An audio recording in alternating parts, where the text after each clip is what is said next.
What is up, YouTube? We're here today. I'm going to show you guys the Dell Latitude E4300.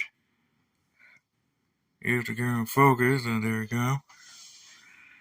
So, I got this thing at the PCC Flea Market back in April for $15. They were going to ask $20, but then they offered me for $15. So, you know what? No, let's grab it. So, here it is, the Dell Latitude E4300. Now, this computer came out around 2008, 2009, and it's one of the first 13-inch Dell Latitude laptops. Obviously, you also have the E4310. Then you move over for the 6000 series, starting with the E6320, and maybe the E6330 if they actually had one. So, this one is part of the Penryn code name base. So, without further ado, let's get it started. So, on the front, pretty much nothing except for the SD card reader right here. And then on the left, you have the express card slot, the optical drive. This is CDRW, and this is also DVRW as well, so it's a rewritable. And then right here, you also have headphone, microphone, firewire, and this is 400, I suppose, or 800, and then a powered USB port. So this port is active even when the computer is off, so you can charge your device. And then on the back, you have Ethernet, the battery, and the DC in jack, and this will also be a Kensington lock. Yep. If they were on the sides, then yes, this is a Kensington lock. And then on the right, you have VGA. Then you have a USB-E SATA combo, and they're both USB 2.0, the vent, and the smart card reader, and your hard drive caddy. And then on the top, you'll find the you'll find the indicators, which includes power and battery. The Dell logo is also right there. And then on the bottom here, you'll see the battery, and if you release it, you'll notice something underneath the battery, and that is, there is a Dell logo right here, and all the information should be on the back. And then right here is where you get the RAM, and here's your Windows Vista Business product key, which has already been faded, unfortunately. And then you have some information. Actually, no, this is I think it's either Wi-Fi or Bluetooth. I think, and this should be the RAM. And then there's also Windows 10 key that, of course, they're not gonna show. Of course, being that's Windows 10. It did have an original install of Windows 10, but it was password protected and also had a pin, so I had to reinstall Windows. So without further ado, let's go over the specs. Actually, before we do that, we also have the 13-inch display, and then right here, again, Dell logo. And right here, I'm going to have to turn the flashlight on for this to work. You have hard drive, battery, Wi-Fi, and Bluetooth indicators, and a 3G indicator as well. And yes, there is a 3G slot by the battery compartment. And then you also have caps lock, num lock, and scroll lock. Actually, no, this is num lock, caps lock, and scroll lock. Then right here you have your volume buttons, which includes volume down, volume up, and mute. And then the power button. And then you also have the keyboard. And the Dell Latitude E4300 designation. Your trackpad, track point, the clicky buttons, and this is where you have to scroll with your track point, and then you also have the touchpad and the clicky buttons with scrolling zones. So now let's go ahead and get to the specs. So this one has an Intel Core 2 Duo P9400, well, SP9400 exactly, running at 2.4 gigahertz. Like I said in the beginning, it is part of Penryn code name. Well, the Penryn architecture, of course. This one has 3 gigabytes of DDR2 RAM, and I suppose it's running at 667 megahertz. And it also has a 160 gigabyte SATA hard drive. It's a 2.5 inch, and then it's running Windows 7 Ultimate 32-bit. Since I don't have a 64-bit copy of Windows 7 in hand, so there you go. Well, I'm going to go ahead and pause the video, so I'll be back. Alright, I'm going to go ahead and power it up. The battery is, unfortunately, dead. It's stone dead, of course, so I'm going to go ahead and plug it in. It should power on automatically. I'm going to have to reset the date and time.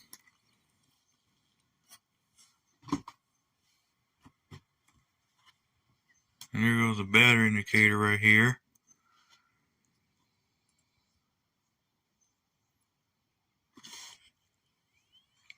And now it should hit F2.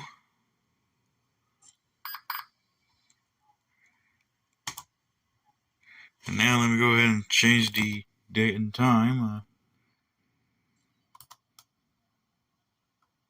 This is 05/14/23. Since today's May 14th, 08/26. 15.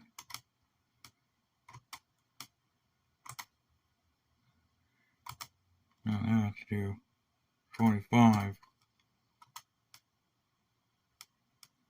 Okay. So let's go over the system information in the BIOS. It's running version A14, 3 gigs of RAM, and this is running at 1066. And this is dual channel memory. One is a 1 gig and one of them is a 2 gig. Intel Core 2 Duo P9400. Intel GM45 graphics with 32 megabytes. And then the audio controller is an IDT 92HD71, and hard drive is 160 gig. So there you go. So let's go ahead and boot into Windows. So let's go ahead and hit exit.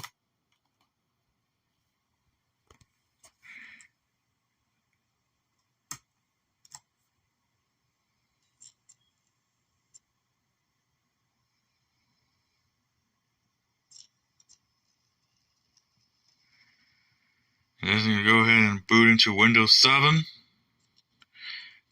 And then you will notice something that I actually made before I even made the video.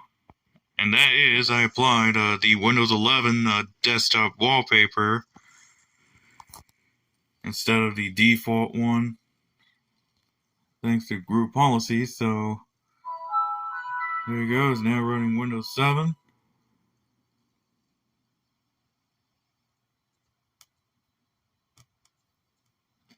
So as you can see, we have Windows 7 Ultimate here. We're at the desktop. So what I'm going to do is I'm going to go ahead and go to computer. Here we go. There's a hard drive. It's 148 gigabytes. So because of formatting the drive in Windows, let's go to System Properties, and as you can see, it has an Intel Core 2 Duo P9400, 3 gigs of RAM, and this is 32-bit, like I said.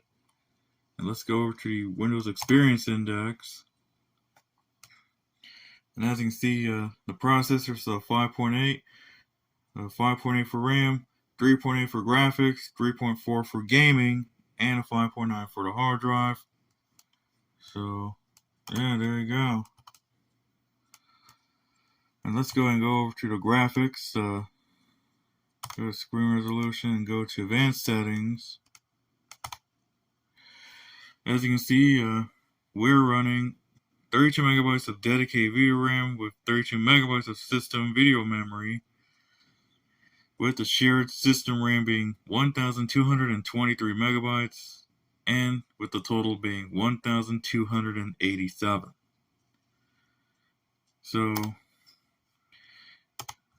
it should have enough performance, because I would not recommend it for some moderate to heavy gaming, of course, since it's not designed for gaming. And I can also go through GPU-Z.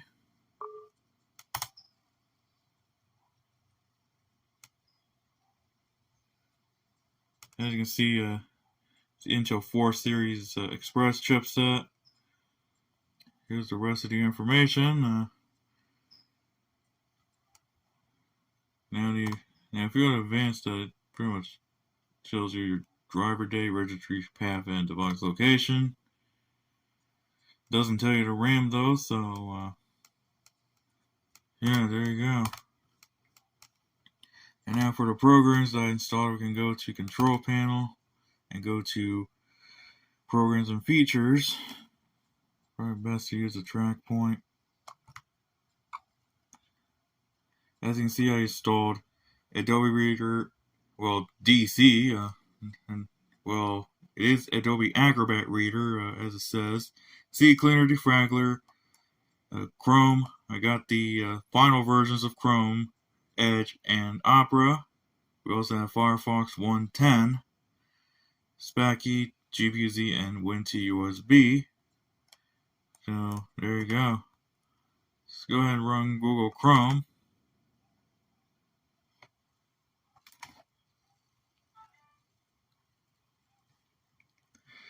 And since we're running a final version of Chrome, it's going to say to get future Google Chrome updates, you'll need Windows 10 or later. This computer is running Windows 7. And this will also go for the About section. So here we go. Let's go and go to Microsoft Edge, since Internet Explorer is now discontinued, though it is installed. And we can go to the About page in Microsoft Edge. As you can see, there you go. Microsoft Edge is no longer supported. Edge 109. And let's go to Opera.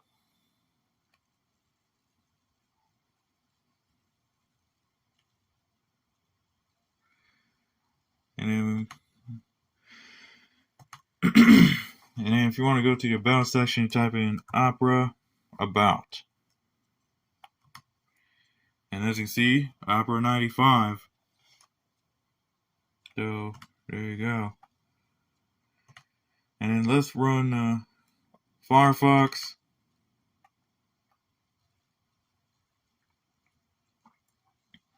As you can see, we're running Firefox 110. We can also go to Help and then About Firefox. Here you go, Firefox 110. And now let's go ahead and open up LibreOffice Writer.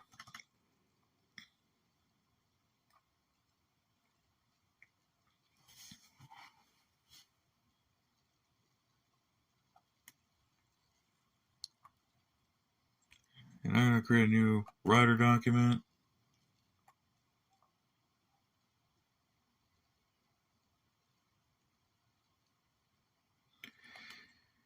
And then I'm going to change that to the Trebuchet MS form and type in Ella. And then I'm going to go ahead and, if I can highlight it, I'm going to highlight it and I'm going to change the size to, I can change the size to 96. I'm going to bold it, italicize it, underline it, and strike through. So there you go. That is LibreOffice Writer with everyone's favorite. So yeah, I'm gonna go ahead and close it. I'm not gonna save that. And now let's go ahead and run Adobe Reader. As you can see, this is Adobe Reader right here. The latest version I got when I installed the program. So there you go. Now there should be an about section as well.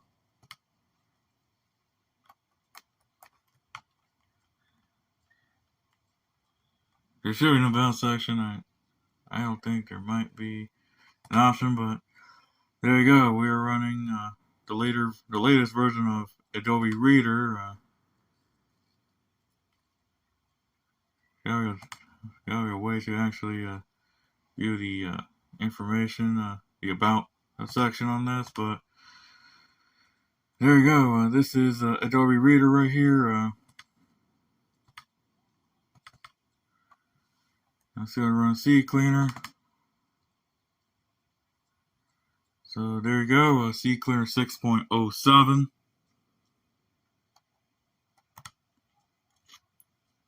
So there you have it.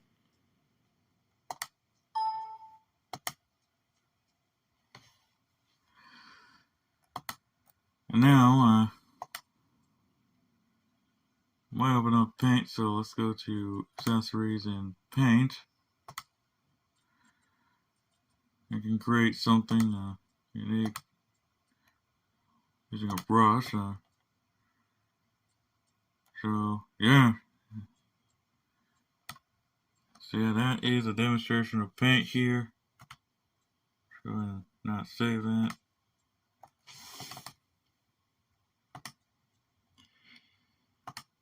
And then let's go to Internet Explorer. No. So here you go, Internet Explorer 8. So there you have it.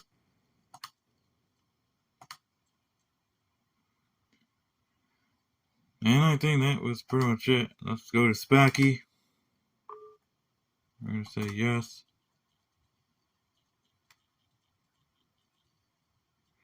So for the OS, Windows 7 Ultimate. CPU is the Intel, like I said, the Intel Core 2 Duo SP9400. The RAM, like I said, it is so this is 3 gigs of RAM, like I said, and this is DDR3. And this is PC3 8500 running at 533 megahertz.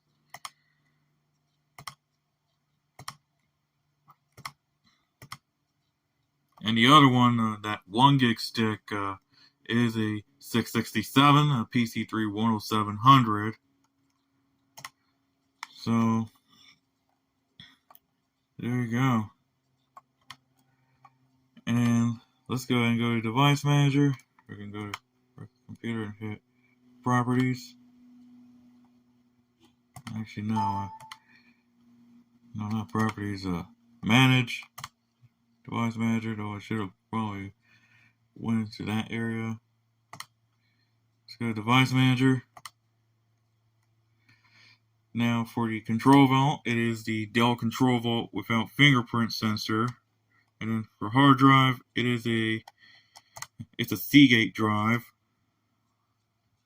Here's again would have focused very well. The graphics is the Intel 4 Series Express chipset. The Windows 7 actually does have the driver for it. The optical drive is a TSST Corporation, and this is the TSU633F.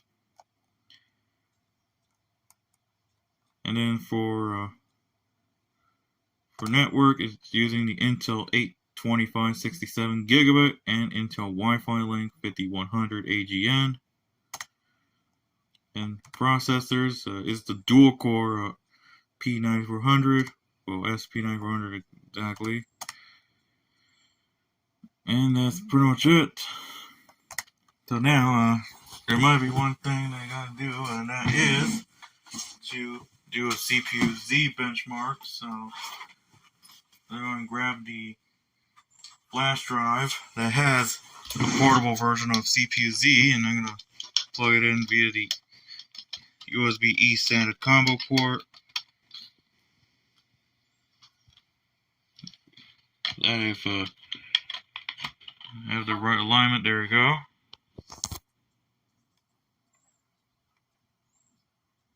Have your files, and I'm going to need CPU-Z 1.80. I'm going to run the 32-bit version.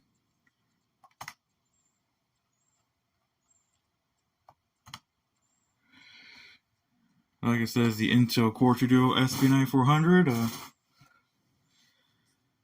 Now for cache, the L2 cache, and this is the 6 megabytes of L2 cache, which is actually one of the powerful processors to use that cache.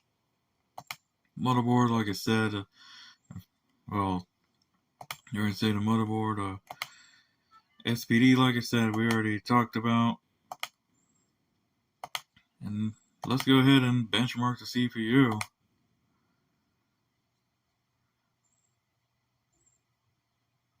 So multi-thread looks like it's at 198, and the single thread, it looks like somewhere around 99 or whatever. And here are the final results. Single thread is 99, and the multi-thread is 198.5. So there you have it. That was your CPU-Z benchmark. So let's go and do the conclusion. So in conclusion, is it worth it? Probably not. Now that is 2023, and they might not be worth it. In fact, these might be quite rare to find now. So there you go. At least Windows 7 might be suitable for this one. Like I said, there was an original install of Windows 10, but it is not designed to run Windows 10 very well. And obviously Windows 11 is not supported on this system since it's using legacy BIOS, but doesn't have enough RAM. And the TPM, I think it's also not present either. So I think it should have TPM if there was, but let's see if it actually has TPM. And no. So there's no TPM on this thing, so I think there should be TPM on this one. I could be wrong on that, so there you go. And with a 13-inch laptop from 2008-2009, I think it might be worth the wait in terms of the screen size. But like I said, as you saw when I was booting up the system, the battery's already stone dead, and you can also tell by these flashing battery light, flashing amber. So there you go. And also one thing to note, that now that Google Chrome, Edge, and Opera no longer support Windows 7, you now need Windows 10 in order to actually get the future versions of those respective browsers. So that's why I have the final versions of Chrome, Edge, and Opera installed. At least Firefox is still going to be supported for at least August 2023. So there you have it. And with that, I think that's pretty much it for the review of the Dell Latitude E4300.